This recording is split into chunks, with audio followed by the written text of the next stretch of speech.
Hello everyone, welcome you all to my channel Divine Expressions. My name is Varsha. I'm a numerologist, tarot card reader and the author of The Journey of Soul. Guys, मैंने कुछ time पहले एक video डाली थी अपनी manifestation के ऊपर, the power of manifestation, जिसके ऊपर मुझे कुछ क्वेरीज आई हैं जिसमें मुझसे पूछा गया था फर्दर क्लैरिफिकेशन के लिए कि अगर मैनिफेस्टेशन रियल में इतना काम करता है, मतलब अगर हम सुबह उठ के डेली हम अपने जो अफर्मेशंस लें, जो हमारे डिज़ायर्स हैं उसके लिए अफर्मेशंस लें, उसके लिए रिचुअल करें, मतलब उसके लिए पॉजिटिव वर्ड्स बोलें, तो अगर ये रियलिटी है तो ऐसे बहुत सारे लोग हैं जो कि कोई कॉम्पिटिटिव एग्जाम्स की तैयारी कर रहे होते हैं या कोई जैसे कि जॉब के लिए करते हैं, जो बहुत जो है अपने एफर्ट्स डालते हैं, अफर्मेशंस लेते हैं, लॉ ऑफ अट्रैक्शन को अप्लाई करते हैं, विजुअलाइजेशन करते हैं, उसके ऊपर प्लान बनाते हैं, फिर भी उनको सक्सेस नहीं मिलता। तो वहाँ पर मैनिफेस्टेशन का लॉ कहाँ चला जाता है? तो इसी को क्लैरिफाई करने के लिए मैं ये जो है वीडियो आपको बना रही हूँ, और इसको मैं आपको बहुत अच्छे से समझाने वाली हूँ इस वीडियो में कि ये सबके लिए काम क्यों नहीं करता। देखिए, सबसे पहले तो आप ये समझिए कि यूनिवर्स में कोई अकेला एक लॉ नहीं होता है guys, there are multiple laws. ठीक है, हमारी जो लाइफ होती है उनकी बड़ी हैवी प्रोग्रामिंग होती है, और जो हैवी प्रोग्रामिंग होती है उसमें कोई एक या दो नियम नहीं होते, एक या दो रूल नहीं होते, एक या दो लॉज नहीं होते, बहुत सारे लॉ होते हैं जिससे कि हमारी लाइफ आगे बढ़ती है। ठीक है, मैं एक एक करके जब हम लॉज के बारे में पढ़ते हैं, इसका मतलब ये नहीं कि हम किसी एक लॉ पे स्टिक कर जाएं। अगर हमें लाइफ एज अ होल समझना है तो हमें इन सारे लॉज के बारे में पता होना चाहिए। ठीक है, उन सारे लॉ को जब हम कंबाइन करते हैं तब हमारी लाइफ बनती है, तब लाइफ आगे चलती है। फॉर एग्जाम्पल, जब आप कोई भी रेसिपी तैयार करते हैं, फॉर एग्जाम्पल आपने नॉर्मल जो है पुलाव बनाने की कोशिश करी या बिरयानी बनाने की कोशिश करी, तो क्या अकेले राइस की से आप बिरयानी बना सकते हैं? उसमें वेजिटेबल्स भी चाहिए, उसमें स्पाइसेस भी चाहिए, राइट? अगर ये सारी चीज़ें नहीं होंगी तो वो बिरयानी नहीं कहलाएगी, उसको हम बिरयानी नहीं बोलेंगे। ऐसा ही हमारी लाइफ होती है। ठीक है, जिन लोगों की मैनिफेस्टेशन जिन लोगों के लिए काम नहीं करती, वो आपको बताती हूँ उसका रीज़न क्या है। Law of Karma. Law of Karma, law of Karma क्या कहता है?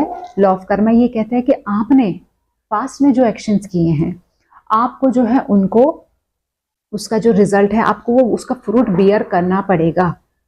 अगर डिजायर किसी पर्टिकुलर डिजायर के साथ, या अगर आपने कोई पास्ट में एक्शन जो परफॉर्म किया है उसका जो है आपको भुगतान करना पड़ेगा, उसको आपको पे करना पड़ेगा। अब क्या होता है, जो लोग मैनिफेस्टेशन के लिए ट्राई करते हैं, अपनी डिजायर्स के लिए ट्राई करते हैं, उनका जो कार्मिक बैगेज होता है वो बहुत हैवी होता है। कार्मिक बैगेज हैवी होने की वजह से क्या होता है कि जो प्रकृति के लॉस में वो बंधे हुए होते हैं। I tell you one thing, होता क्या है गाइस, ये जो प्रकृति है, प्रकृति जो है हर एक जो इंसान हो है उसको एक तरीके से उसकी पावर को हाईजैक किया हुआ है। ठीक है, वो कब तक हाईजैक किया होता है? वो तब तक हाईजैक किया होता है जब तक कि आप अपने कर्माज रिलीज ना कर दे। एग्जाम्पल देती हूँ, जैसे कि आप किसी बैंक के पास, आपका कोई बहुत बड़ा लोन पड़ा हुआ है और आपने अगर वो नहीं चुकाया है और आप किसी दूसरे लोन के लेने के लिए चाहे किसी दूसरे बैंक के पास जाते हैं, क्या आपको लोन मिल जाएगा? आपको लोन नहीं मिलेगा जब तक कि आपका वो जो हैवी अमाउंट ऑफ लोन है आप उसको पे नहीं कर देते। बैंक वाले आपको छोड़ेंगे नहीं। ठीक है, ऐसी प्रकृति करती है। प्रकृति आपको अपनी मनमानी नहीं करने देगी। प्रकृति आपको जो है मैनिफेस्टेशन जो है की तरफ बढ़ने नहीं देगी, उसको नहीं करने ही देगी जब तक कि आप अपने बैगेजेस को क्लियर नहीं कर लेते। पर इसका मतलब ये नहीं है गाइस कि मैं आपसे ये कहूँगी कि आप मैनिफेस्टेशन मत कीजिए। मैनिफेस्टेशन एक बहुत अच्छा तरीका होता है अपनी वाइब्रेशंस को बढ़ाने का, यूनिवर्स के साथ कनेक्ट करने का, क्योंकि मैनिफेस्टेशन में हम पॉजिटिव वर्ड्स यूज़ करते हैं।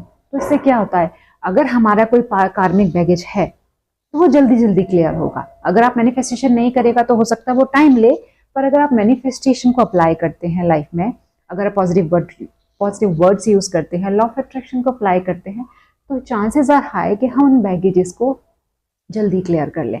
तो जब हमारे कार्मिक अकाउंट जल्दी क्लियर हो जाएंगे तो जो मैनिफेस्टेशन है हमारे लिए काम करने लग जाता है।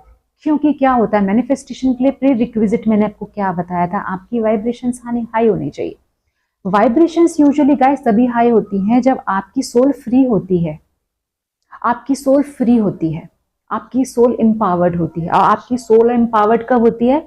जब आपने मैक्सिमम अपने जो कर्जे हैं चुका दिए हैं, कर्मा के कर्जे।